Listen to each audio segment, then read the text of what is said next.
नेत्र के लिए शिव महापुराण की कथा कर रही है महाराज। भगवान शंकर का जो शिवलिंग है और शंकर भगवान के शिवलिंग के सम्मुख में उत्तर के भाग में जो जल बहता है उसके बीच में एक मोटी सी लाइन होती है जिसका नाम हमने पहले भी कहा अशोक सुंदरी। शंकर भगवान की 6 लड़कियों में से 5 लड़कियों का नाम है जया, विषहरा, सामरीवारी, दोतली, देव और शंकर जी की छठी लड़की है अशोक सुंदरी। महाराज ये अशोक सुंदरी का जन्म काशी में हुआ था,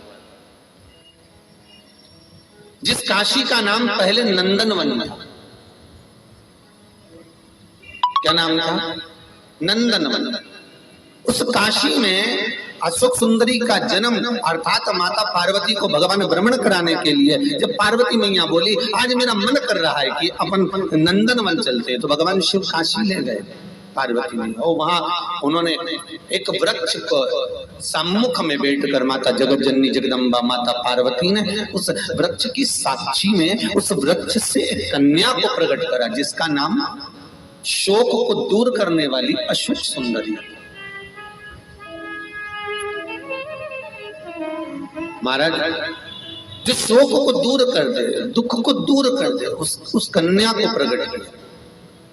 अब अशोक सुंदरी का जो स्थान है वो जहां जलाधारी है, जहां से पानी बहता है, उसके बीच में जो एक लाइन है वो अशोक सुंदरी का स्थान है। बहुत ध्यान से सुनना महाराज कथा।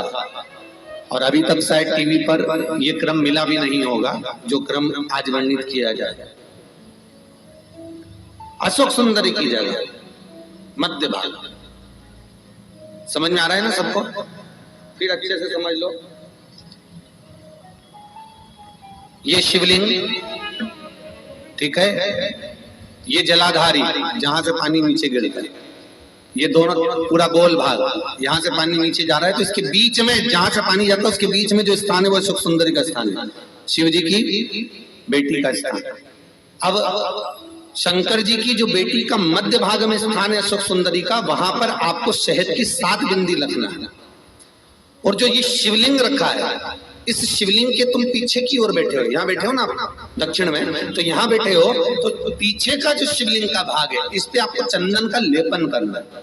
महाराज शिवलिंग के पीछे के भाग में अर्थात जहां आप बैठे हो पूरे शिवलिंग पर चंदन नहीं लगाना, जहां आप बैठे हो उसके सम्मुख भाग में आपको चंदन का लेपन करना है। महाराज एक पीला चंदन होता है और एक लाल चंदन होता है। लाल चंदन कभी आप किराने वाले की दुकान पर जाएंगे तो वहां पर आपको लाल चंदन प्राप्त हो जाएगा। आपको जो लेपन करना है वो लाल चंदन का लेपन करना है। आपको पहले भी कथा में बताया कि शंकर भगवान को कुंकू नहीं चढ़ता, रोली नहीं चढ़ती, क्योंकि बाबा को अगर चढ़ता है तो लाल चंदन चढ़ता है। तो लाल चंदन का आप जब लेपन कर दें, लेपन करने के बाद शहद की 7 बिंदी आपको अशोक सुंदरी वाली जगह पर रखना है। महाराज रखने के बाद बाबा से विनती करना है और चंपेश्वर महादेव का स्मरण करना है। चंपेश्वर महादेव का स्मरण कर कर हाटकेश्वर महादेव का नाम लेकर बिंदी को लगाना है। लगाने के बाद उसी बिंदी को आपको एक कटोरी में, अब बिंदी कितनी लगेगी, जरा जरा सा शहद लगेगा, उसको छोटी सी कटोरी में लेकर आ जाना है। महाराज उसको लाने के बाद में शाम के समय पर प्रदोष काल के अंतर्गत, प्रदोष काल किसको कहा गया?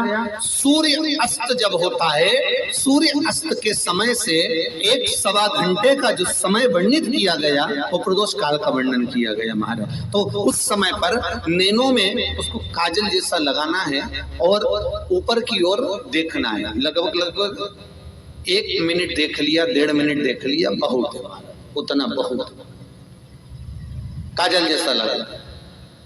एक कटोरी में जो तुमने चंदन लगाया है उस चंदन को निकाल कर लाना है और आंखों के नीचे भाग में उसको समर्पित करना है। हमारा ये 2-3 चीजों में काम आता है। एक तो नेत्र की ज्योति बढ़ाने के लिए, जो चश्मे वाले नंबर हैं उसको उतारने के लिए। दूसरा, नेत्रों के नीचे जो कालापन आ जाता है उसको मिटाने के लिए इसका प्रयोग किया जाता है। हमारा तीसरा, इस शहद का प्रयोग नारी के जो रजो धर्म से जुड़ी हुई तकलीफें होती हैं, नारी के रजो धर्म से जुड़ी हुई जो प्रॉब्लम होती है, उसमें भी ये शहद काम आता है। महाराज, इस शहद का केवल प्रदोष काल के समय इसको चाट लिया जाता है, तो उससे भी नारी के जो रजो धर्म से जुड़े हुए प्रॉब्लम होती है उसमें भी उसको अंतर आ जाता है। तो हाटकेश्वर महादेव और दूसरा जम के बोलिए चंपेश्वर महादेव, इसका स्मरण आपको करना है, इसको धारण कर कर आप सुख को प्राप्त।